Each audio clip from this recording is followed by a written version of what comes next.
नागेवाडीमध्ये अखिल भारतीय मराठी बालकुमार साहित्य संमेलन झालं. कुणाचं? परंतु ते आपल्या संस्थेचं आणि अमरेंद्र भास्कर संस्थेचं. तर त्या ठिकाणी संमेलन अध्यक्ष होता सागर शिंदे होता.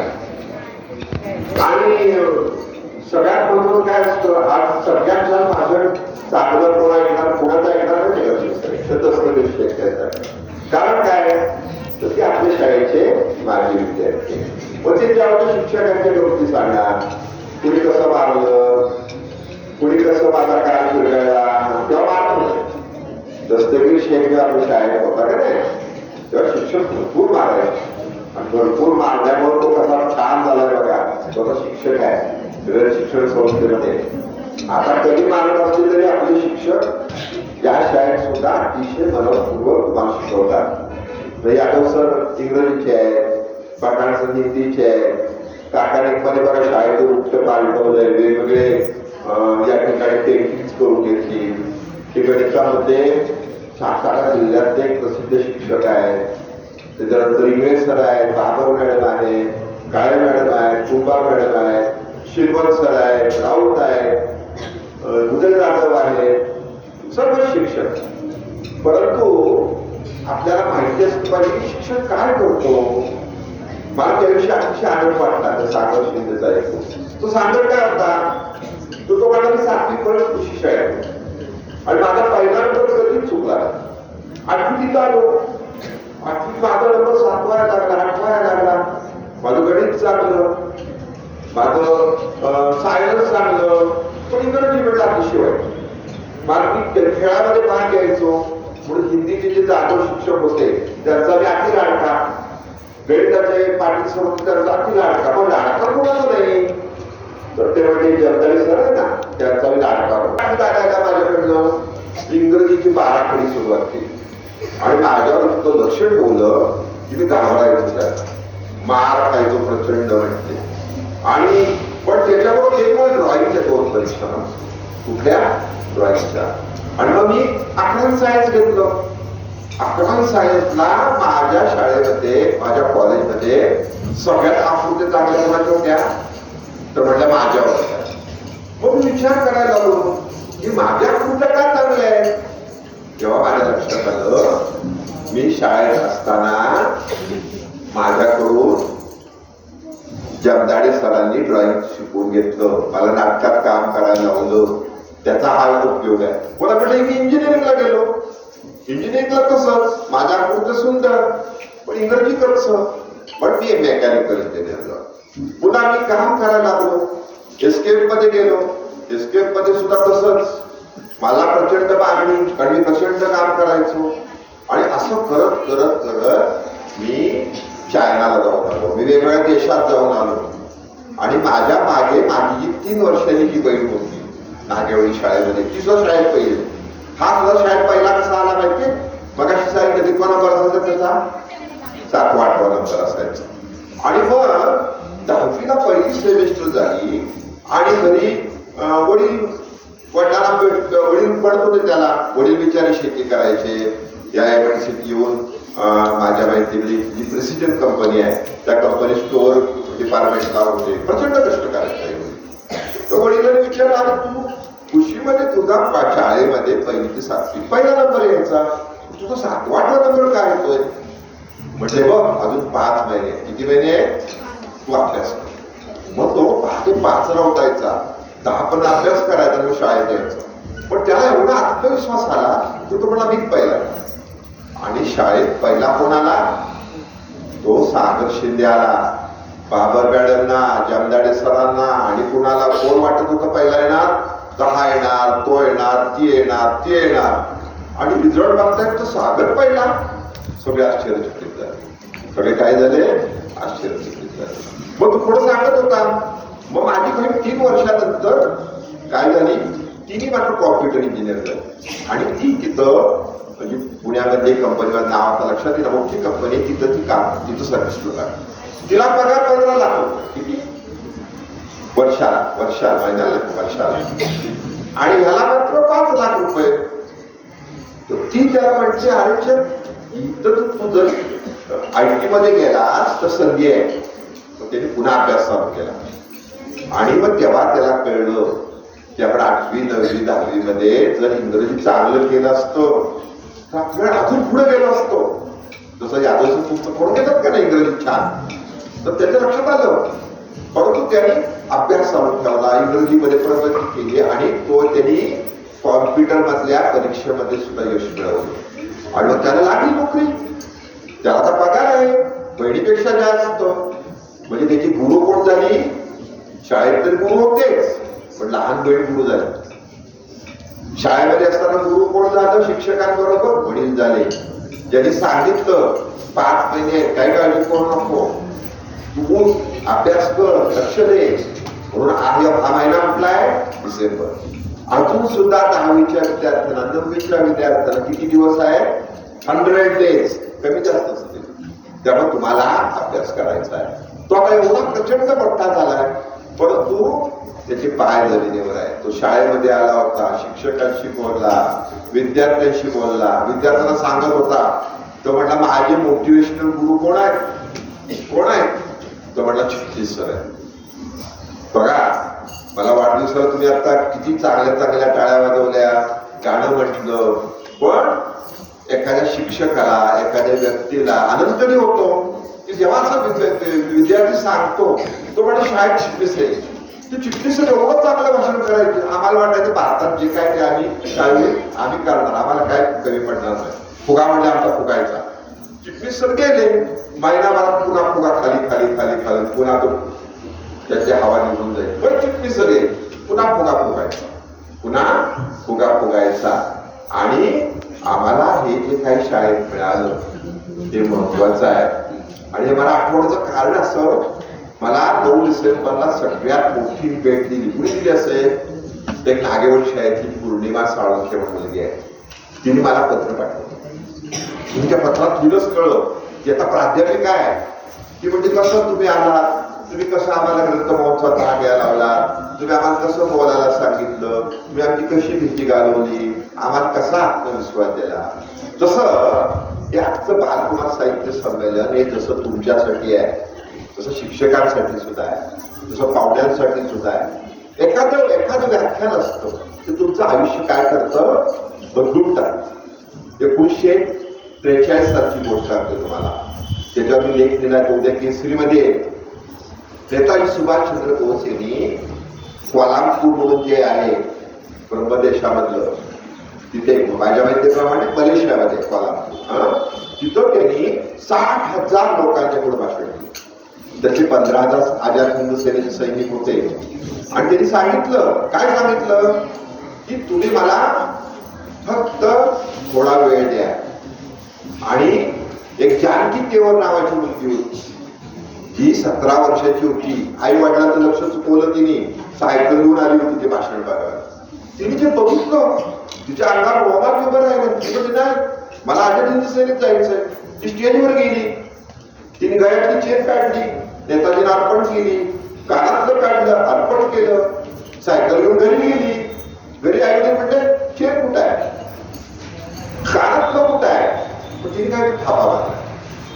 पण मजा काय झाली, दुसऱ्या दिवशी सकाळी पेपर बघताय आई वडील, हे म्हटले जानकी इकडे इकडे इकडे इकडे, हे बघ पेपरला तुझा फोटो आलाय, तुझी बातमी आली, आम्हाला थापा मारलीस, चेन कुठं गेली, नेताजीला दिलीस, कानातलं कुठं गेलं, नेताजीला दिलं. तोपर्यंत लक्ष्मी सहगर, जे लक्ष्मी स्वामीनाथ म्हणून ज्यांचं नाव आहे, नंतर तिचं सगळं त्याग दारात उभ्या, त्या त्याला तिला भेटायला आल्या होत्या. तिला म्हणतात चल आमच्या बरोबर आझाद हिंद सेनेत चल. ती आणि तिची बहीण आझाद हिंद सेनेत गेली.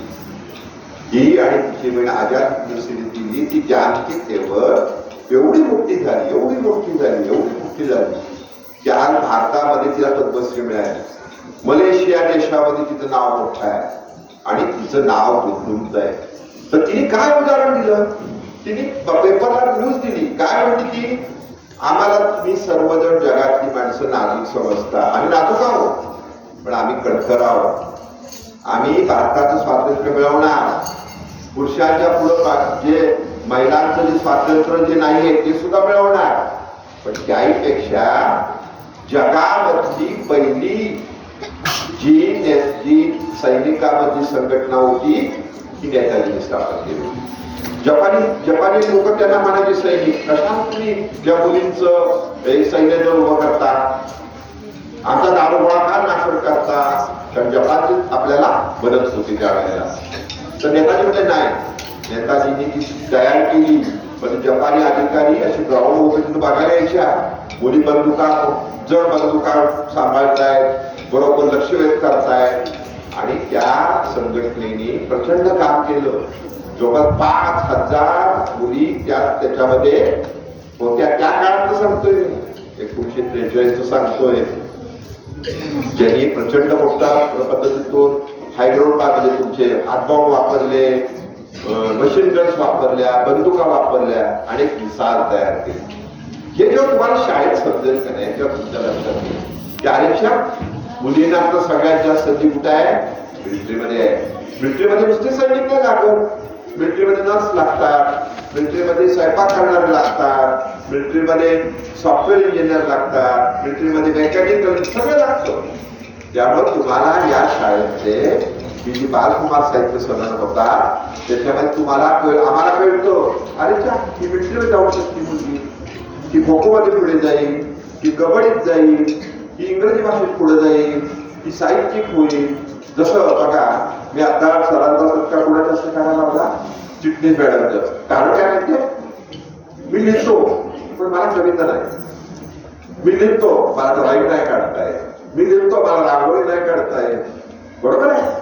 म्हणजे याचा अर्थ प्रतिभा जी असती की नाही, ती प्रतिभा जी म्हणतो आपण, ही वेगळी आहे. ती मला माझ्याकडे भरपूर लिखाण करतो. माझं ताक मंगळवारी लेख येतात, शुक्रवारी येतात, शनिवारी येतात, पण मस्काव मला वाचतो. मला त्या लेखावर समजा 4 ओळी पाहिजे, तर सकाळपासून संध्याकाळपर्यंत चिठ्ठी मॅडमला मस्का मारत, अगं दे ग मला 4 ओळी, अगं मला 4 ओळी देऊ दे ग. ते कोणतं नाही लेखाला, ते नुसत्या 4 ओळी वाचल्या की काय होईल, माझा लेख सुंदर होईल. मग ती कधीतरी देते, कधीतरी नाही देते, पाठवते. पण आपण मस्का मारा, त्याचा अर्थ समजून घ्या. त्याचा अर्थ काय आहे? ते बालकुमार साहित्य संमेलन हे तुमच्यासाठी आहे. ज्याला कविता येतात बघा, नागेवरच्या 2 कविता आता मी केसरीला पाठवतो, त्या पेपरला मुलांना. तो तुम्हाला कविता करायच्या आहेत, तुम्हाला भाषण करायचं आहे, तुम्हाला डान्स करायचा आहे, तुम्हाला लेखन करायचं आहे. आणि का करायचं आहे? तर तो सागर शिंदे सांगत होता, ते मला फार आवडतं. तो म्हणजे मी कंपनीमध्ये इंटरव्ह्यूला जातो ना, मला मार्गदर्शन नाही बघतो, कंपनीला काय उपयोग आहे, कंपनीला काय उपयोग आहे ते बघतात. कंपनीला समजा तुमच्याकडचा गुण तो दिसला तर ते उचलतात. जे सुद्धा कंपनीमध्ये मार्केटिंगचं काम आहे, तर तुमचे मार्क्स तर बघतीलच, अभ्यास तर करायचा, परंतु अभ्यासाबरोबर तुमची पर्सनॅलिटी कशी आहे. तुम्ही जाताना माझ्याकडे या, कालचा स्वर्गाचा फोटो मला आला माझ्या मुलीचा, की ऑस्ट्रेलियाच्या गव्हर्नमेंटचं प्रतिनिधित्व करती आणि देवेंद्र फडणवीसची राईट हँड आहेत, नाव माझ्या लक्षात नाही, श्रीकांत पाटील काय म्हणून आहेत. त्या 2,500 स्टार्टअप कंपनीचे प्रमुख आहेत. ते काम आले होते आणि प्रचंड खूप झाली स्पर्धावर. तिने सगळ्यांचे सूत्रसंचालन केलं, तिने प्रोजेक्टची माहिती दिली आणि त्याचं त्याच्याशी उभी राहून मस्त फोटो आहे. म्हणजे तुम्हाला हे संमेलन काय लक्षात घ्या, तुम्हाला हस्तलिखित का करायला सांगतो आणि 10 वर्षानंतर आला तुम्ही तुमची कविता हस्तलिखितात बघायला मिळाली. तर राऊत सरांचं नाव घ्या, त्यांनी मला कविता लिहायला लिहिली. जी कविता आता माझ्या मुलांना मी आणून दाखवे, माझ्या आजोबांना आणून दाखवे, माझ्या मावस बहिणीला आणून दाखवे, म्हणाल का नाही. त्या सगळे ते व्यवस्थित ठेवणार आहेत. आम्ही सगळ्यात जास्त काय जपणार आहे माहितीये? हस्तलिखित. गोदरेज कपाट त्यासाठी घेणार आणि तुम्हाला बोलवणार आहे. तुम्हाला हे जेव्हा लक्षात येईल, आम्हाला काय करायचं या शाळेच्या माध्यमातून प्रत्येक विद्यार्थी त्याच्या कपॅसिटी प्रमाणे त्याला पुढे द्यायचंय. काही जरूर नाही, एखाद्याचा अभ्यासात कमी असतो, खेळात जास्त असतो, एखादा अभ्यासात असतो, खेळात कमी असतो, एखादा नाटक क्षेत्रात पुढे जातो. पूर्वी बघा काय म्हणायचे माहितीये का, आमच्या वेळेला नाटकात काम करायला लागलं का नाही, पहिली गोष्ट मुलींना तर नाटकात काम ठेवले, मुलं नाटकात काम करायचे. मुलीचं नाटकात गेला की 5 मग नाटकाची मुलीचं काम करायचे का नाही विद्यार्थी. मोठी माणसं त्याला पोलीस मिळायच्या नाही किंवा तिथं तो स्त्री पाठ करू त्याला काय जायचं. टिळकाने बालगंधर्वचं लग्न जमवलं. टिळकाने सांगितलं बालगंधर्व स्त्री पाठ करतोय पण फार महत्वाचं आहे. टिळकाने त्याचं लग्न करून दिलं.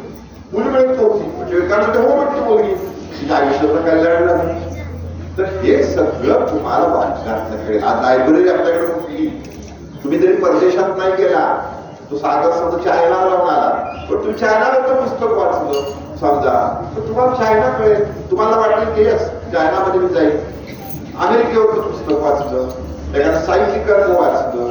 जसं बघा आता चित्रकूट मॅडमने काय केलं कविता कशी म्हणून दाखवली. अवघड आहे कविता.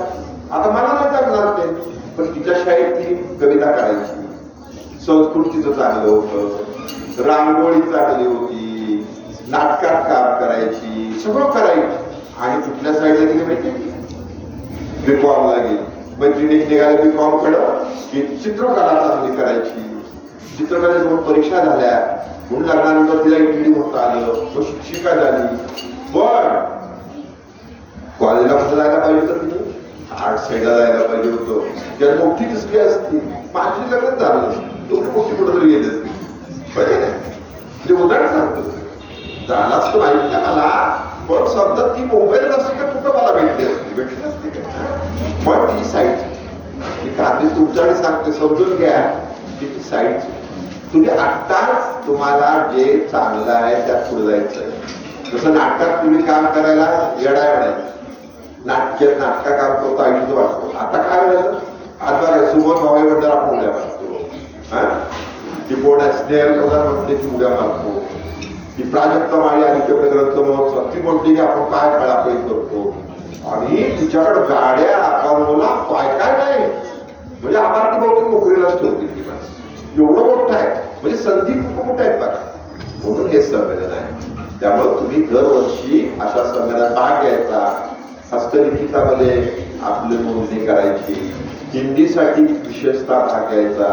हिंदी हा एक भाषिक आपल्या देशामध्ये 60% लोक हिंदी बोलतात. त्यामुळे ह्या संधी शाळा या ज्ञान मिळवण्यासाठी आहे. पहिला नंबर आलाच पाहिजे नाही असं नाही पण पहिला नंबर नुसती खोबरं पट्टी करून काय उपयोग आहे. ज्ञान मिळवणं सर्वगुण संपन्न होणं आणि आपला स्वतःचा विकास करणं यासाठी संमेलन आहे. त्या संमेलनासाठी गरुड आले. काय गरुड आले त्याचा मुलगा कुठे आहे माहिती अमेरिकेत आहे. त्यांना काय घडलं पहाटे उठायचं एसटीत बसायचं आणि एमआयडीसी शाळेत यायचं काय घडलं त्यांना. पण त्यांना असं वाटतं मी काय सांगेन माझ्याकडे ही मोठी मुलं होती मी तसा लहानपणी गरिबीतनं पुढे गेलो तसंही मुलं पुढे जातील एकटे पण येतात पळापळ करतात. ते काय नाही द्यायला लागत त्याला काय नाही आमची बात खाणार चला निघाल पहाटे उठून आता 71 वर्ष तुमच्यासाठी आहे. तुमचे तसे तुमचे माझे विद्यार्थी ज्यांना कळले महत्व शिक्षणाचं महत्व कळलंय जे शिक्षक आहे ते तुमच्यासाठी आहे. त्यामुळे हे सगळं तुम्ही आत्मसात करा. हे सगळं आत्मसात करून जेव्हा तुम्ही मोठे व्हाल आणि तुम्हाला समजा जर माझं आपलं भाषण आठवलं तर नक्की माझा वाढदिवस तुम्ही साजरा केला असं मला वाटेल. पुन्हा एकदा तुम्हा सर्वांना या संमेलनाच्या निमित्तानं शुभेच्छा देतो. सर्वांना खूप खूप खूप खूप मोठे व्हा अशी विनंती करतो आणि माझं तात्पर्य संपवून